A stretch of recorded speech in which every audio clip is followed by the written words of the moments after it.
Okay, hello all. Hello all. I'm so honored to be here with you today. I started Freedom E with the willing of putting good entrepreneurs, politicians, investors, consumers, and philanthropies to work and to develop a collaborative circular economy. Today, we're going to be talking about the importance of women having freedom in their financial lives. And in order to do this, I brought here, I invite here amazing people from different parts of the world with different visions to make this happen. So I will ask all of you to introduce yourself. It's going to be for 1 to 2 minutes, and then we'll start. Please, Stephany, introduce yourself. Sorry, I was unmuting myself.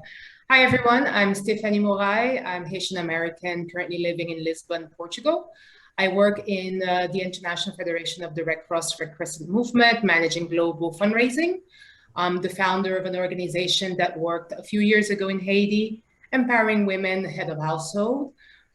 Just very happy to be here and be part of such dynamic panelist group. And thanks again for the invitation, Francesca. You're welcome. Thank you so much. Now I would like Débora to introduce herself.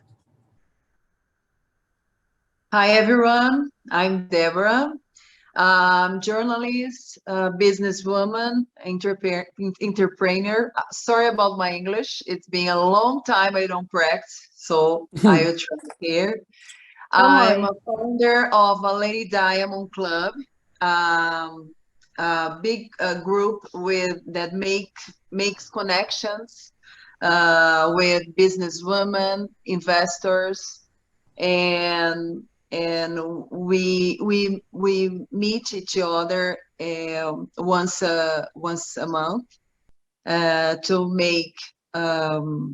make business together, to empowerment each other, and that's the main thing about the group, the Lady Diamond. Women supporting women, and women helping other women, inspire other women. So I'm very glad for the result of this group, and we are working very hard to make it bigger and stronger and effective. Can I say that? Yes. For all the women that are part of this. Thank you, Débora. Thank you so much for being here, for this invitation, to be part of, for being part of this important event, Francesca. Congratulations. The honor, it's all mine. You're such an amazing lady, and you're making all your connections to be connections of love and help people. This is, for me, it's the most important thing. Thank you so much, Débora. And now I would like Alline to introduce herself. Welcome, Alline. Thank you very much, Francesca. It's my honor, actually, to share with you this panel. I'm really happy to participate in this panel with you. Just to introduce myself briefly, I'm a Brazilian lawyer. Actually, my special field was always criminal law. And then I found myself working with human trafficking in 2007, more or less. So it's for quite some time I work in the field of trafficking persons. Currently, I am here working in Vienna at the United Nations Office on Drugs and Crime. And I work specifically at the Human Trafficking and Migrant Smuggling section. I'm Crime Prevention and Criminal Justice Officer. So what we do is to empower the states and to work a lot with capacity building with various states to support the states to counter both trafficking persons and migrant smuggling. Thank you again, and I hope we will all enjoy this moment together. Thank you. It's an honor. As I said to you, when I was small, I wanted to meet Madonna the singer. Now I wanted to meet women like you that are helping this in laws and in investigation. That is super important. Thank you so much, Alline. Now I'd like Luiza to introduce herself. Thank you, Francesca, for this opportunity. My name is Luiza Brunet. Eu trabalho com enfrentamento à violência doméstica. Acompanhei você nesse projeto de Free Me e sei o quanto que você trabalhou para que isso se tornasse realidade. Acho fantástico mulheres como você. E o que eu tenho feito no Brasil hoje é realmente trabalhar com enfrentamento à violência contra as mulheres e meninas, mas a importância também do empreendedorismo feminino, essa conexão que o Free Me está fazendo é extremamente importante para as mulheres ao redor do planeta. Hoje eu faço parte do Conselho Nacional de Justiça e Observatório dos Direitos Humanos. É uma oportunidade que eu tenho de poder levar projetos que alavanquem mulheres dentro do Observatório dos Direitos Humanos, e trabalhar com mulheres é o meu propósito de vida, porque eu acho que a gente precisa se colocar como sociedade, principalmente mulheres como eu, que sofreu vários tipos de violência e conhece muito bem de perto todas as vertentes da violência doméstica. Então, eu estou aqui à sua disposição, agradeço imensamente o prazer de poder contribuir com você na sua plataforma e poder falar um pouquinho para as mulheres. Thank you so much, Luiza. It's an honor to have you here. And now I'd like to introduce Georgia. Please, Georgia, introduce yourself. My name is Georgia. I'm 48 years. I have a degree in administration, MBA in business and finance. But after a couple of times in my life, I don't find myself in that. And I find my purpose, help woman. And because when I was young, it was so easy to me talk about self-esteem, relationship, but especially with sex. And I understand women need to know themselves better and take care about the body and have a pleasure by themselves. And now I have a website to sexually behave and education. I'm sex therapist, and I have the kind of the same situation of Brunet, and that's why I believe if you know yourself, if the woman know themselves, they don't need to do what they used to do, and in that case, they are not have this kind of problem. I had the same situation, and I believe if the women stay together and help themselves together, we can change the world.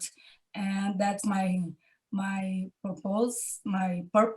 And I'm a businesswoman. Of course, I have a lot of different kind of things for make money, but I believe with Free Me, we can change that. Women can give our time for some really great purpose, and we don't need to work too much in different kind of types for have a good life. And I'd like to say thank you. I believe in your business, in Free Me, Francesca. And I hope a lot of people, a lot of women in the world come and stay with us in this project. Thank you, Georgia. Thank you so much. And now I would like Lutz to introduce himself. Yes, hello, thank you. And it's an honor to be invited to this very feminine panel. I usually see it the other way around, that there is only one woman. So congratulations, this is very good, and this should be the future. So I'm a German and French qualified lawyer currently living in Lisbon, Portugal. And the reason why I'm here, I guess, is that 5 years ago, we started to build up a farm for fruit and vegetables in Ethiopia. And one major point that we always wanted to integrate is equal treatment of men and women. So we employ even more than 50% women in all different positions. So it's qualified and unqualified labor. Yeah, so we look at having a balance in all positions, and to practice as a natural thing. Oh, thank you so much. So when I put all of you together, I thought it will be amazing to see a women aspect in different ways. So seeing the education, the connections, the opportunities, knowing themselves, and understanding that we as women, as consumer, we have a duty of giving back. If we don't give back, we are responsible for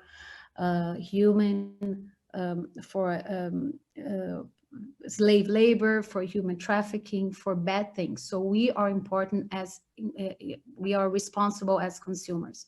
So I would like to ask Alline, what are the issues that you have when you are doing your work? And you help those women, you see their needs, but you need to know where to put them after they are captured, after you release them. So how do you see, how do you work, and how do you do to put them, integrate them back to the society? Of course. I think the first issue that we have, actually, even before thinking about reintegration into the societies, is the issue of identification. Trafficking persons is still a hidden crime. So several states are still not aware of the indicators of human trafficking. Therefore, when a woman comes to the attention of the state, or even to the attention of some NGOs that work, providing support to vulnerable groups, they are not seen, observed, or identified as victims of trafficking persons. And that's the main issue, because sometimes they are just, they are overlooked. Basically, they are overlooked. So they are sent back home or sent back to the place of exploitation without being identified and without receiving adequate support and assistance. If they are lucky to be identified because, for example, that state or let's say that officer can be a police officer, can be a border officer, can be even a person that works in the health system, for example, a nurse or a doctor, for example. If the person manages to identify that individual or that woman as a victim of trafficking persons, then probably, depending on the situation of that woman, she might be sent to a shelter, which is a place that she can, receive temporary accommodation and be included in a reintegration program. And there it comes another challenge, because in some states, there are no public shelters. So they have basically no place to go, nowhere to go.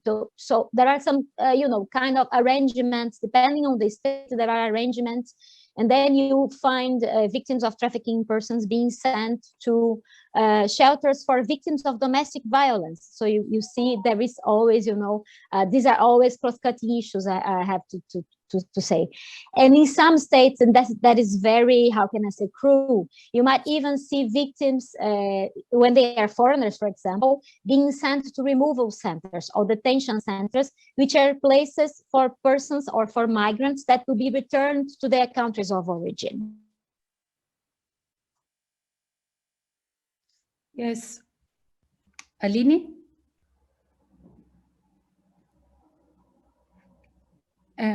Well, adequate shelter. Yeah, sorry, it went a little bit off. Well, okay. Thank you so much, Alline. You were saying the integration is the most difficult thing because you don't have, sometimes you don't have the right door to integrate in a better solution.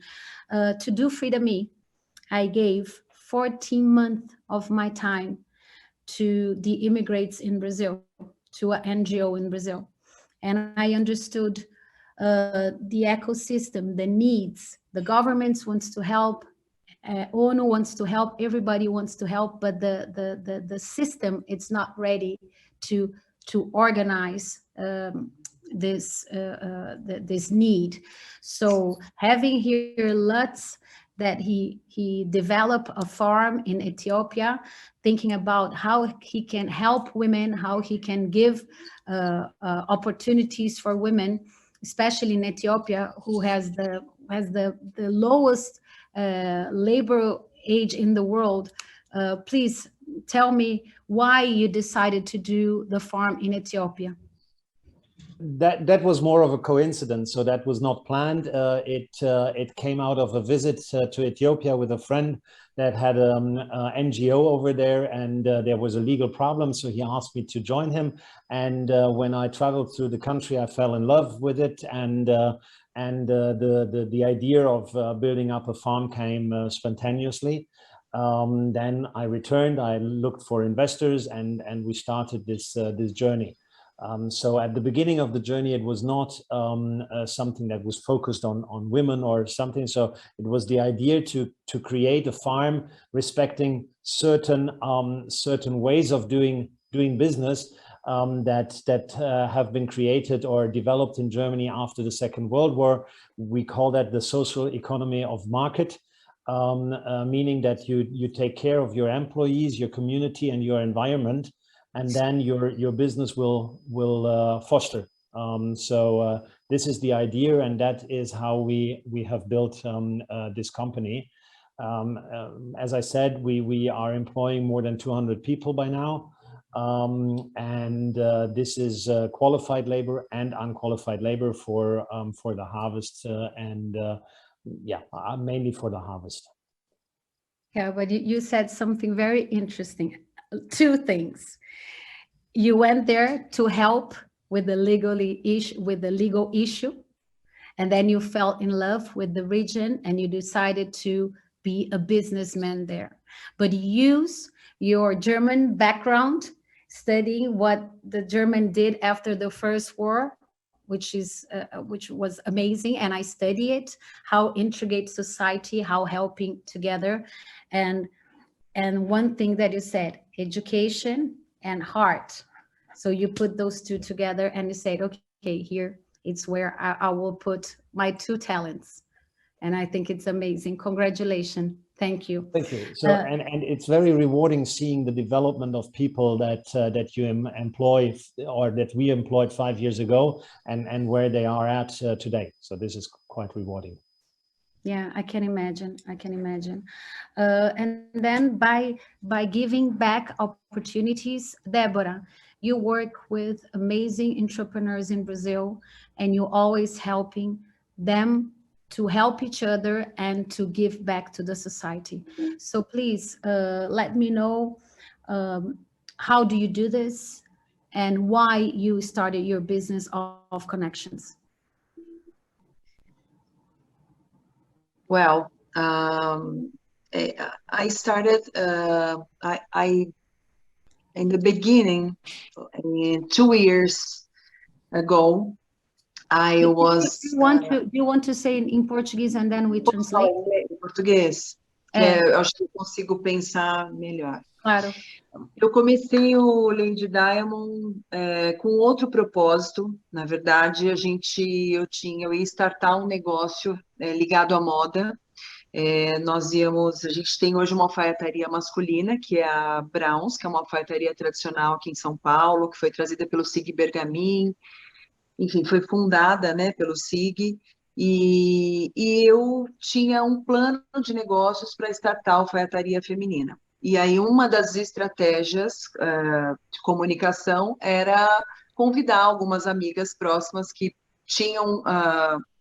poderiam ter conexão com essa marca num grupo de WhatsApp. Ali a gente começou a se apresentar, as mulheres começaram a se apresentar umas às outras, e ali eu percebi, através dessas apresentações, que era muito mais do que um negócio, uma alfaiataria, era um grupo de mulheres querendo compartilhar suas dores, querendo se encontrar, querendo investir em algum outro negócio, e ali eu senti uma missão mesmo, um propósito de alma em ajudar essas mulheres a poder crescer de alguma forma, poder se conectar com pessoas interessantes que pudessem ajudá-las.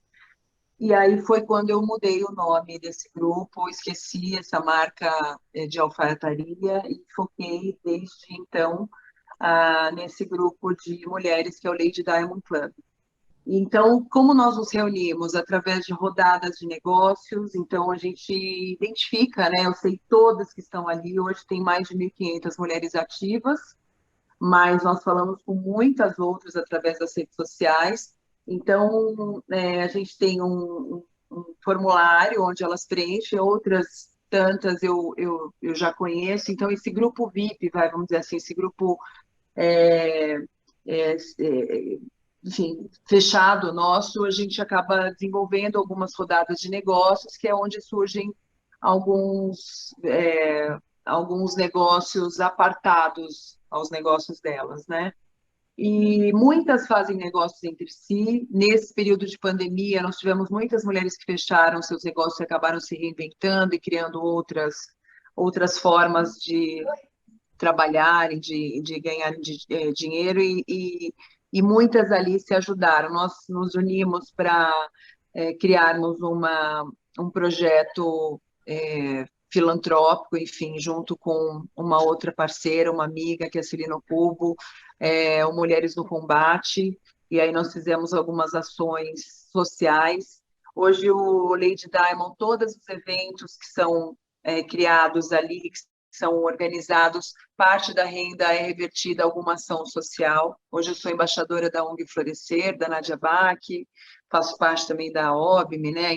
Até a Lilian acho que não conseguiu estar aqui hoje, mas eu acho que ali nós não somos, assim, nós temos várias líderes de grupos no nosso Lady Diamond, e eu acho que a ideia é essa, nós nos unirmos, criarmos esse hub de conexão com plataformas co-irmãs, e a gente ajudar um número maior de pessoas e impactar mesmo, né, essas mulheres. Então, sim. A Luiza, é um prazer estar aqui hoje com todas vocês, né? A Freedom Me é uma plataforma que tem conectado aí muitas mulheres interessantíssimas, né? É uma plataforma plural. E nós, agora, no final do ano, a gente também vai realizar um evento ligado à violência, combate, né, à violência feminina contra a mulher. E é isso, eu acho que não é à toa que nesse período de pandemia, 54% das novas empresas foram criadas por mulheres, né? Você vê que eu estava vendo uma pesquisa aqui nos Estados Unidos, são mais de quase 12 milhões de empresas também fundadas por mulheres, está crescendo muito. Eu acho que isso deve-se muito à nossa união. Antigamente, as mulheres eram as primeiras a puxarem os tapetes, né? O tapete uma das outras. Eu acho que agora as mulheres estão dando voz umas às outras, estão ganhando voz ainda mais nessa nossa sociedade ainda patriarcal, mas eu acho que com essa cultura da sororidade, a gente vai conseguir realmente conquistar a nossa equidade tão merecida e o nosso lugar ao sol, né? Nossos espaços aí tão merecidos, né? É isso. Obrigada. Well, she was saying about the sorry, between I could not talk in English. It's not a problem. It's not a problem. And this is, and we as Brazilians, we know that Brazil, it is not a developed country, but it's not also an underdeveloped country. And one of the things that we need to help women and help women in business, and women help women in all different ways, it is by education and giving the opportunity for more people to learn English, because English is the language that we speak in the online. If we want to make online business, and after the pandemic, everybody was forced to go online to sell their business, to sell their services and goods. English is something that we need to provide for all schools all over the world. And talking about what happens with women when they are closed in their houses during the pandemic. We have different visions and different situations. So the women, they were the first one to be sent away for their jobs. And I just saw here Alline with her beautiful son next to her. We had to rebuild our lives inside of our homes, working or not working, or looking for a better job. And then in the same time, the violence began. It tripled. The domestic violence tripled. And I would like to learn some more from Luiza. I'm translating from Portuguese. This is terrible. Apologies. Please, Luiza. Você está sem som. You're without. Pronto. Obrigada. Obrigada, Débora, que falou no meu nome. Obrigada. Então, a gente está falando, então, sobre o impacto da economia, né? Economia na... Não, a gente falou economia na indústria e a violência doméstica que aumentou durante a pandemia, né? Como é que a mulher teve que se reinventar? A mulher realmente se reinventou de uma forma muito dolorosa, né? Porque um lugar em que ela deveria estar segura dentro da sua própria casa, ela teve um grau de violência muito maior do que o que já vinha sendo feito pelos seus maridos e companheiros, né? Mas eu queria falar sobre uma fala que eu acho que é super importante, que é que a gente vive um tempo que não é mais possível pensar em desenvolvimento econômico e progresso e crescimento sem que os direitos das mulheres justamente estejam assegurados em todas as suas instâncias. Aí eu falo sobre segurança mesmo, segurança dela, a idoneidade dela, a liberdade da mulher, a equidade profissional, e os desejos que são legítimos da mulher, que é a felicidade dela, e o que ela busca hoje em dia é a segurança, justamente por conta dessa pergunta que você fez. Ela está dentro da casa dela e sofreu todos os tipos de violência e tem que se reinventar mesmo, né? E eu acho que ela tem que ter esses direitos todos assegurados na prática mesmo, né? Nenhum país vai ter futuro se os projetos como o que você criou, essa conexão do Friedman, ela tiver essa oportunidade de conexões para ela poder empreender. É extremamente importante que ela empreenda. A violência doméstica, ela causa um profundo impacto na economia e na sociedade, a gente já sabe disso. Hoje as mulheres são chefes de família por conta do abandono dos seus companheiros, ela acaba ficando com os filhos, e a violência ela causa, né, muitos problemas à saúde da mulher. A gente tem que se preocupar com essa questão também da saúde da mulher, não só a questão dela tá empreendendo no trabalho que ela possa conseguir através de plataformas, mas ela com a saúde comprometida, essa mulher vai estar extremamente frágil para conseguir seguir adiante. Eu acredito nisso, sabe, Francesca? Eu digo isso porque eu, como mulher que sofri violência doméstica, sei o impacto que a violência causou na minha vida, e desde sempre, desde quando eu era criança, de assistir violência em casa, de passar por uma violência sexual na pré-adolescência, e começar a trabalhar muito cedo e ter que me dar conta, né, de ter que cuidar da minha própria vida na questão que diz respeito às violações, né, no trabalho que a gente vê tanto por aí. Então, eu acho que a gente precisa realmente amparar essas mulheres para que ela entenda a importância do empreendedorismo feminino na vida delas. Essa autonomia financeira traz a autonomia emocional, que é extremamente importante para que a mulher realmente se fortaleça. Então, primeiro eu quero agradecer você por você dar essa oportunidade através do Freedom e essa plataforma de conexão, que é extremamente importante. Hoje eu sou conselheira da Fiesp aqui no Brasil.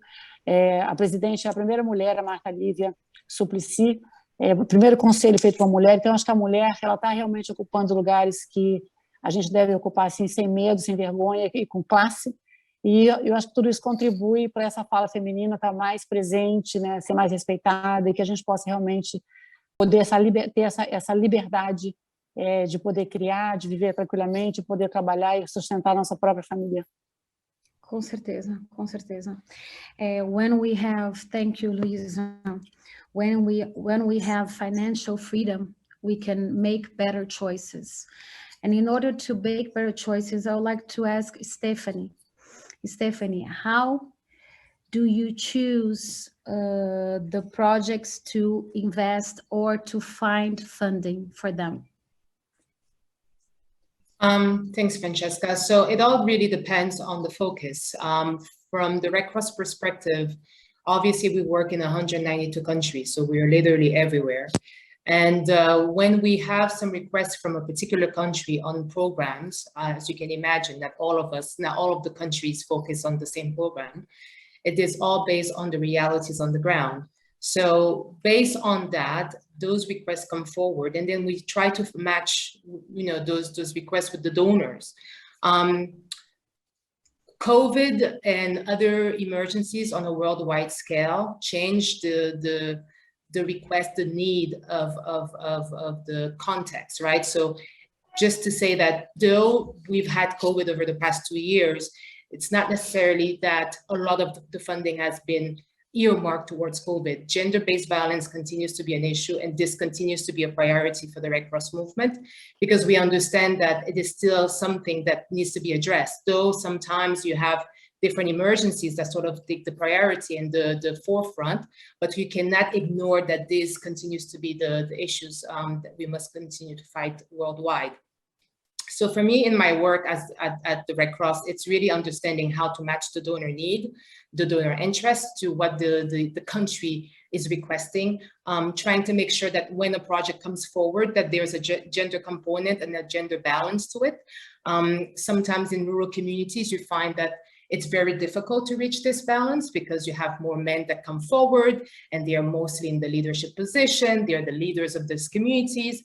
And so when the project comes, we have a whole team that sort of reviews to make sure that no, a woman's voice is included. A woman does have the autonomy to take some decision, is in a decision-making position, and can influence also the change that will impact her life. That is not just directed from one angle, but that it's more inclusive. Unfortunately, as I said, these are issues that sometimes are left to the side depending on what other situations come forward. For example, when I worked in Haiti, this was because there had been a disaster. I'm not sure if you recall, but Haiti had a major earthquake back in 2010. A lot of international organizations went to work in Port-au-Prince, but many of the rural communities had no support because the visibility wasn't there, right? So how do we then bring some of this support or some of this accompaniment to these rural communities, to these women who are also suffering, who also need the financial guidance to thrive and to be emancipated? And so that was a little bit the work that I did through my organization back then, but I'm not in that scope anymore. This is amazing. When I decided to give back from every transaction in Freedom E, I wanted to unite NGOs, government, politician, government, and together with the final consumer, because I realized there's a lot of people that wants to help, but they have no idea where to start with. So understanding, so understanding the projects and putting them in our platform to show that they can be helped by the government, they can be helped by huge or medium and big entrepreneurs, but they can be helped also with a normal consumer. And I think that this, the transparency. No, I was going to say it's really what, as Lutz was saying, it's really connecting an investor or a donor. I mean, we have different terms for it, but it's connecting someone who may have a capital, may have the possibility to invest into something, whether it's time, whether it's resources, whatever it may be, and then connecting them to a community where otherwise they would have never thought about responding or being connected to. And I think all of the work that each of the women on this panel are doing is really such at the community level that it helps to really address the problem, really fine-tuning it to where the core of the issue is, and being able, in my position, to make that connection at the higher level with a donor, with an investor, whomever that might be, is really the beauty of this ecosystem. Yeah, and I thank you, and I really appreciate what you did in IT and what you're doing now. It's amazing. And then I would like to ask Alline. Alline, when you find the victims and or victims or people or victims that are smuggling because they had no opportunity, how do you help them to go back to the society? Francesca, it's how can I say, a very tricky question, because as you were recalling, it's an ecosystem. You know, we need all these actors together to support this victim that you identify, let's say, in one single moment, because of course there are many victims that are identified around the globe, but you basically cannot help one single person. You cannot help these victims if we are not working together. They need, for example, from the first moment that they are identified, they might need emergency help. It might be financial, or it might be healthcare, for example. Then after a certain point, they will need to go to a shelter, as I was previously talking. And then they will need to be included in a reintegration program. And then it becomes even more difficult, for example, if they are returned to their countries of origin, and then in their countries of origin, there is they are still in the same situation of vulnerability that pull them to trafficking, either to trafficking or to smuggling. I mean, we can talk about both violations and cases at the same time, actually, because the roots are the same. The roots are basically vulnerability. So it's really, really difficult to find a way out of this cycle without the support of the civil society and the private sector.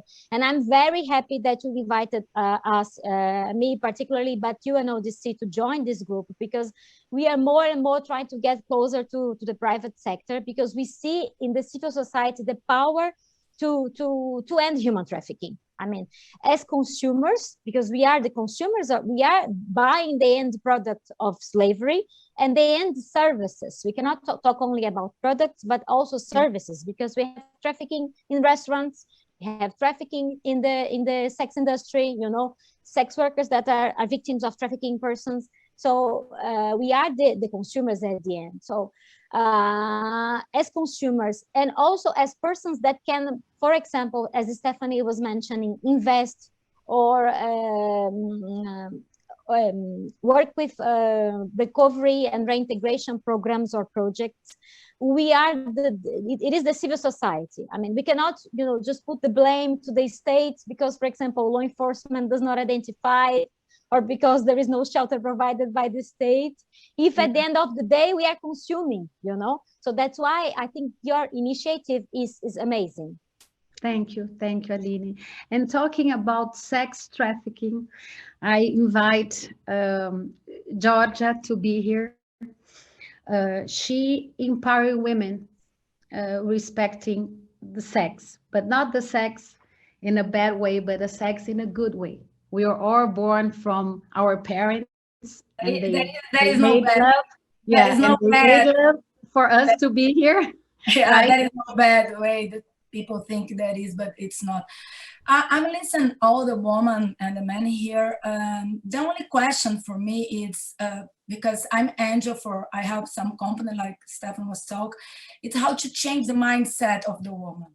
Because when you have a problem, like Alline said, and somebody go and help her, a lot of women, they have a different mindset, like, oh, I don't deserve, I cannot do that. And that's, for me, the most important thing. Like, okay, we have Stephany, we have Alline, we have Luiza, especially Débora, I know her work, but a lot of people come to me and say, oh, I not deserve, I have a sexual abuse, and I'm a dirt woman, and that's my job. It's about to talk and try to change that mindset. I'm working for 3 years with Tony Robbins, and we work a lot about traffic. He helps a lot of people.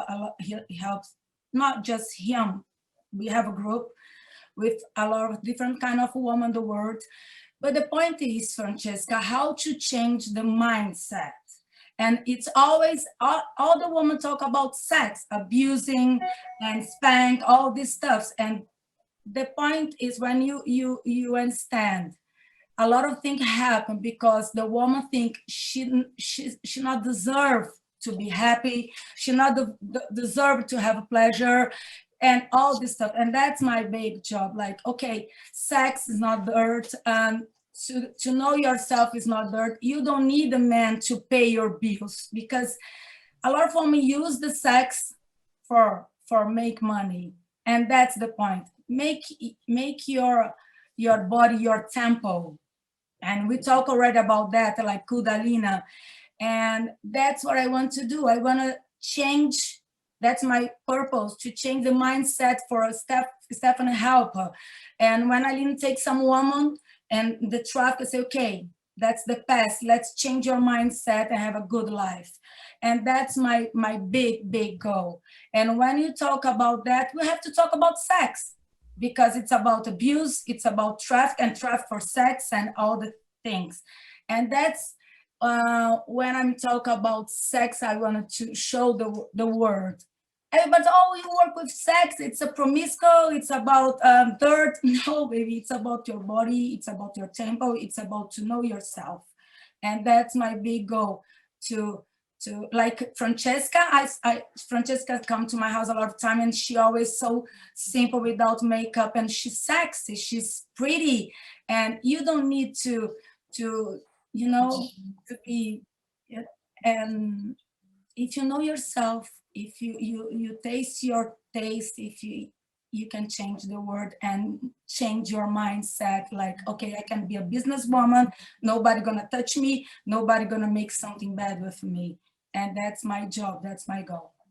Yeah, you know, when I was in Mumbai 7 years ago, I understood that the slave labor was the door of the human trafficking by seeing young girls that quit schools to start working when they were 12 and 13 years old, to find a husband to take care of them. Otherwise, they will become sex slaves, and they will have to sell their liver or do something terrible. They say you can self anyway, because or it's just your choice. Or I'm gonna say you made to a man, old man, or I'm gonna be a hooker. And we have to show them, all these women, you don't need that. You much more is more than anyone, but they need a chance, but they need to change their mindset.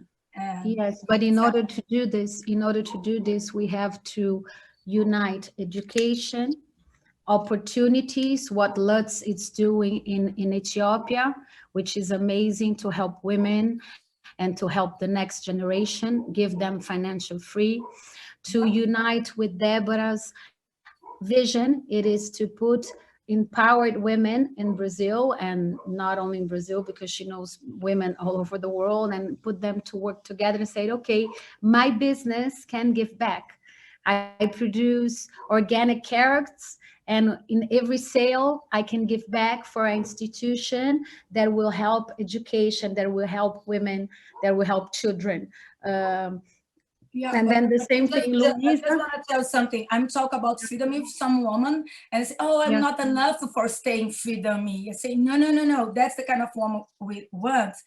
And I want to say something about Débora. I'm a big fan of her, and she knows, because a lot of women try to make a group here. She knows that. And she has a big one, because she doesn't want to be a show woman. She really help women.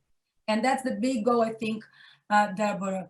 And the day woman and stand together, we're gonna be a big power. We always fight each other. A lot of women prefer to stay with the man, no matter what, or stay with a woman. And Débora, I know her better than she knows me. She always tried to change that mindset, like, you were good, we can work together and be a big one. And that's, I think, is the best way of Débora, because we have a lot of group, but she has a big famous, because she always tried to stay together for develop. Yes, this is important. We I appreciate, Georgia. Can I speak in Portuguese? Yes. I forgot to eu acabei esquecendo aqui de falar algo, assim, uma das coisas mais importantes, né? A gente sabe que para a gente poder mudar o mundo, a gente precisa primeiro estar fortalecida, né? A gente precisa estar forte aqui dentro. E eu acho que as mulheres também, além de ajudarem e se ajudarem, né, ajudarem essas pessoas, essas empresárias que fazem parte dessas nossas plataformas, nós temos também um projeto que é o Lapidando Diamantes, que eu não sei como é que em inglês, Cutting Diamond, que nós vamos buscar mulheres, nós inclusive temos alguns depoimentos de mulheres de comunidades, assim, não aquelas comunidades que todo mundo chega, mas nós temos a comunidade Chuca, por exemplo, que é uma comunidade que não tem quase ajuda, e mulheres que têm um grande potencial, mas pouco recurso. Então, a gente vai levar recurso para essas mulheres que estão principalmente na pandemia, apanhando dos seus maridos e não tendo para onde ir. Então, a gente vai levar capacitação, recurso, né, educação para essas mulheres para que elas possam ascender profissionalmente. Então, esse é um projeto que a gente tem aí algumas empresárias envolvidas também, do Lady Diamond, e em breve a gente vai poder falar aí mais sobre esse trabalho, e eu quero muito contar também com a Freedom Me, para que a gente possa juntas abraçar um número maior de pessoas em situação de vulnerabilidade, né, mulheres de baixa renda. Eu acho que isso ajuda, obviamente, a empoderá-las, a encontrar, né, o seu espaço, a incluí-las no mercado de trabalho. Com certeza. E evitar, né, todo tipo de insulto, para que elas possam resgatar, né, essa força dentro delas. Sim. Stephany, you are a citizen of the world. You've been brought up in US, and you're now living between Switzerland and Portugal. Portugal, it's a small Brazil, the different that it is inside of Europe. But we have a lot of problems with this domestic violence in Portugal, and Portuguese women do not talk about it. They are ashamed. And we have a lot of problems right now, especially with women with financials with this pandemic. How do you see yourself contributing with your knowledge and your contacts in Portugal? So good question, because when I arrived here, I realized that the opportunities were first scarce, right? So there weren't many opportunities for women in general, but moreover, women of color. So as a Black woman, I'm always looking out to see how other Black women are thriving in an environment. And I'm very sad to admit that they're not doing very well. So I think the fact that there are very little opportunities in Portugal for women to thrive in, to grow in, to be emancipated in, it already produces an environment where they're not fully themselves in some ways, where there is this culture perhaps also of codependency on their spouse, which creates then the opportunity for perhaps more sexual violence. I'm not sure, I've not really looked deeply into the way that this has been addressed, or what the rate is around sexual violence in Portugal. But I have noticed that, yeah, when you look at the top level positions, very rarely do you find that women hold those positions, and even less that you'll find a Brazilian woman or Black woman, wherever she may be from, being in that position. And so this leadership position is quite important, first and foremost, at the country level, at the government level, the corporate level, where we need to have more women leading, right? Like, we need more women to break the glass ceiling, first and foremost. And this is done by education, but also by empowerment. But I would also focus on the men. What's the mentality of the men here? Because all of what we discussed over the past 40 to 50 minutes has been women focused, but there cannot be change until the men mindset also change alongside, right? So what are we doing addressing how they're thinking, because it's generational. So if you look at a 40-year-old Portuguese man, or any, for that matter, you find that it's very much embedded into, the society, that this is acceptable, right? That I should have the last say because I'm the man.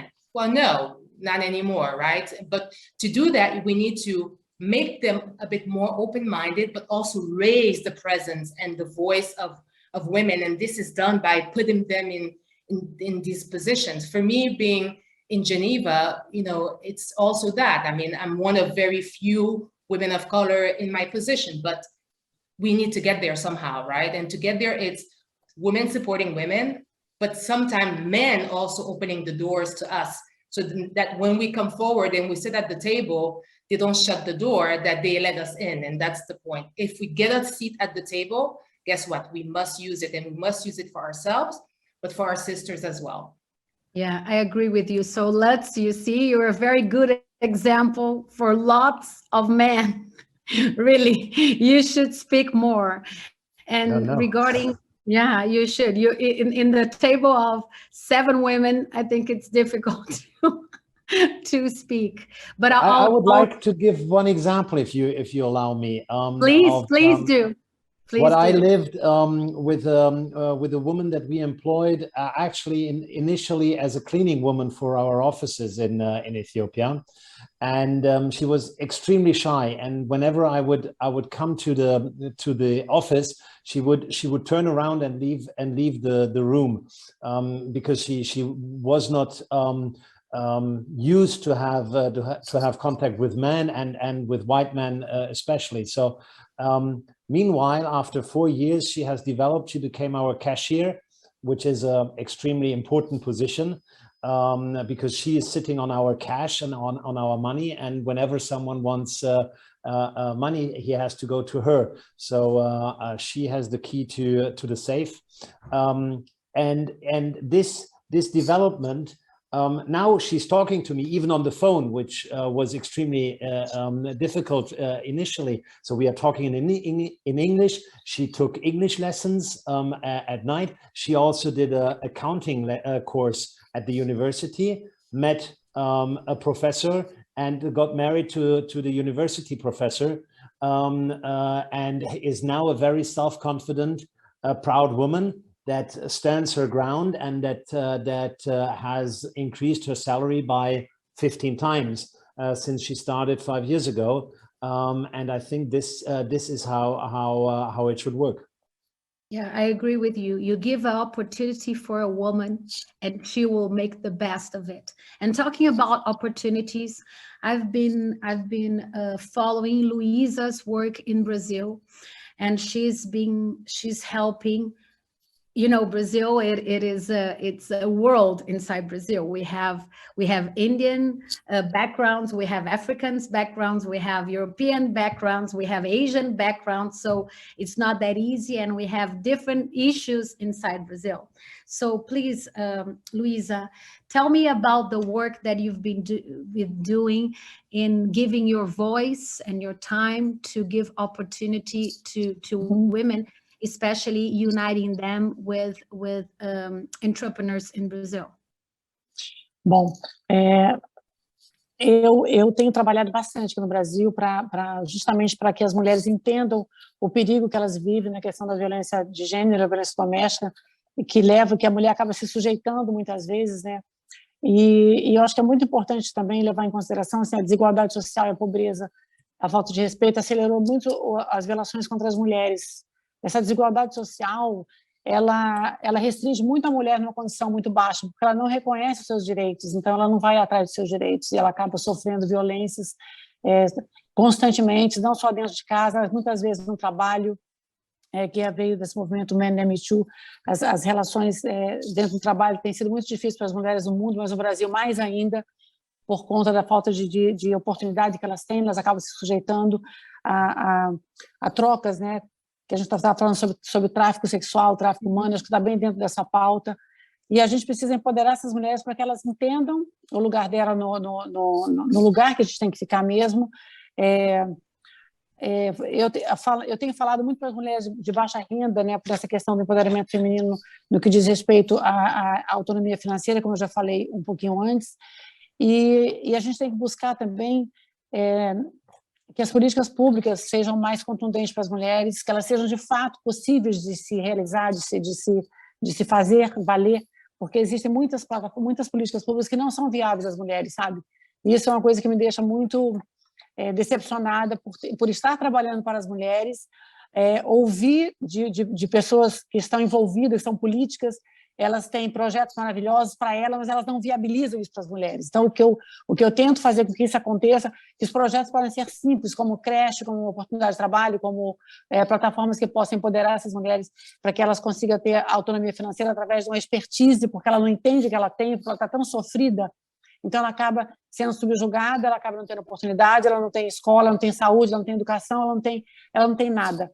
Então, o que eu busco aqui é fazer com que as mulheres coloquem para fora o que elas querem também, para que isso chegue a ser políticas públicas mais contundentes. A mulher que está no estado vulnerável, ela precisa ser cuidada, ela precisa ser amparada, para ela ficar fortalecida e saber conhecer principalmente os direitos dela, sabe? Porque é muito difícil andar em lugares que eu vou, onde eu vejo meninas muito jovens, meninas de 12, 13 anos de idade, se prostituindo aqui no Brasil. Isso é naturalizado, a prostituição com meninas dessa idade, e a gente sabe que é cultural, mas a gente tem que mudar isso. A gente tem que mudar esse tipo de comportamento dos homens, comportamento das próprias mães, que às vezes facilitam esse tipo de approach, de deixar suas filhas se prostituírem, porque a própria mãe tem falta de oportunidade, precisa. Então, acho que são muitas questões estruturais que a gente precisa mudar. O que eu faço hoje no Brasil é andar pelo Brasil inteiro, falando para mulheres mais pobres, de baixa renda, para essas mulheres que é meu foco, mas também falo para mulheres que sofrem violência doméstica na classe social mais alta e elas têm vergonha e têm medo de falar.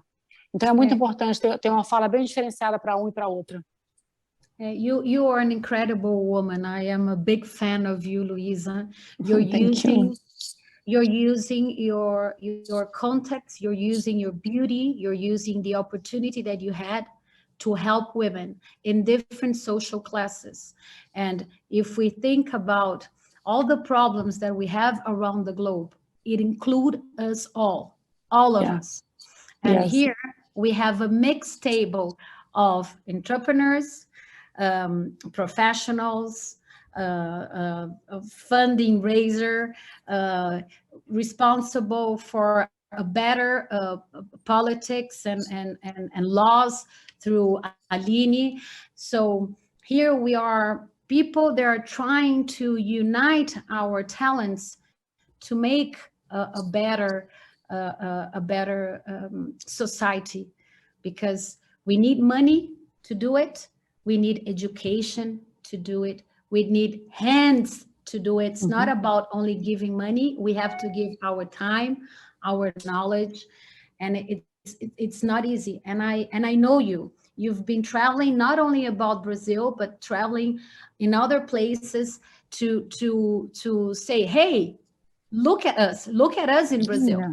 We are a rich country. We are a country of opportunities, but in order to make this happen, we need simple things, like opportunities, education, and unity, health and unity of all of us to make better things. And it's not only about Brazil, it's about Ethiopia. And I think we have a lot of things to learn from Ethiopia. It's not about it does not only happen in Brazil. Domestic violence happens a lot in Germany as well. But here in Europe, we don't say those things. We're not allowed to say these things. And when you see like a beautiful woman like you, Luiza, raising your voice and say, listen, I'm here, and I will talk about my life, and I will give a good example. I think this is amazing. And when you see a woman like Stephany, that she has a huge background of study. She's such a clever woman. And she comes to Portugal, which is the door for Angola, Mozambique, and Brazil. And in Brazil, with Stephany, we have a huge population of Black women that do not have opportunities in Brazil. And trust me, I will say something that I don't want to be bad understood. Okay, I don't want to be misunderstood. Being a woman, it's not easy. Being a woman with no education and no money, it's twice not easy. Being a woman with no education and no money and a Black woman is 3 times difficult. And being a woman with no education and Black and Muslim, it's 4 times difficult. You nailed it. And we, as women, we have the same needs. Take care of our kids, take care of ourselves, take care of our family. So it's not easy. And sometimes, unfortunately, as women, we give what we receive. So if we receive that education that the man will resolve our problems, we have a big issue here, a big issue. No one can resolve any one problem. We have to get the responsibility as a consumers, as a human being, as a producers, as a government. We have to get the responsibility upon us. And I would like to speak with all of you hours and hours and learn from you. I developed Freedom to connect you all. And there we have in different languages, so we have the translator. So even if we don't understand each other, the computer, the technology will help us. And I'm super honored to have all of you here and to share your time. I will connect you all if you allowed me. And I think that we can build up good things from this table through Freedom. And I'm so honored. Thank you so much. Thank you. It's all because of you. So thanks to you also, Francesca. Oh, thank you, Thank Stephany. You. And whatever you need, whatever you need from me, let me know. And let's make Freedom a starting point of connecting good people around the globe. Cheers to that. Thank you.